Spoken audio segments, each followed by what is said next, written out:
Oh, wala, parehas talaga. Hila, mabait din to eh. Pag pinaliguan, parang si Nike din. Nanay.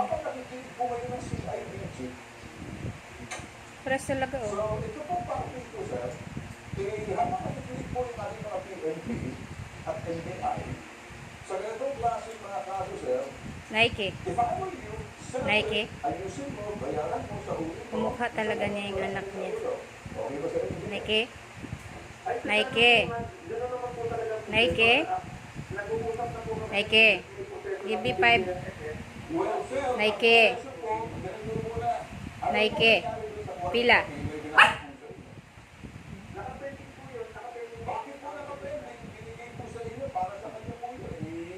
Uy, ba't may batang nakahubad?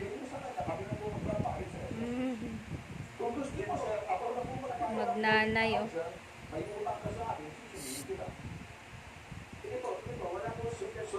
Nike. Magnanay oh. Ako nagbabayad, susunod kita. Ganun ba gusto mo? And I will be there personally to look you in the eye. Uy, And then, Amanda. invite this person. Ibibigay ko sa kanya yung Tama na, huwag na magtapon ng pagkain. and then you will sign that agreement that you owe me.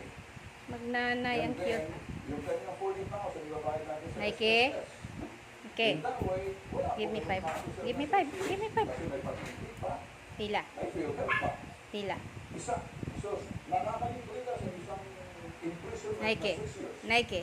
So, dalawa pa. Ayan yung juniora mo, oh. Juniora. Para sa kinamukha.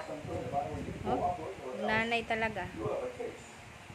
So, para sa ating po, sir, we stand by yung mga simpleng tao, walang kalaban-laban, Mm. walang pera-pera, talagang Cute. gusto lamang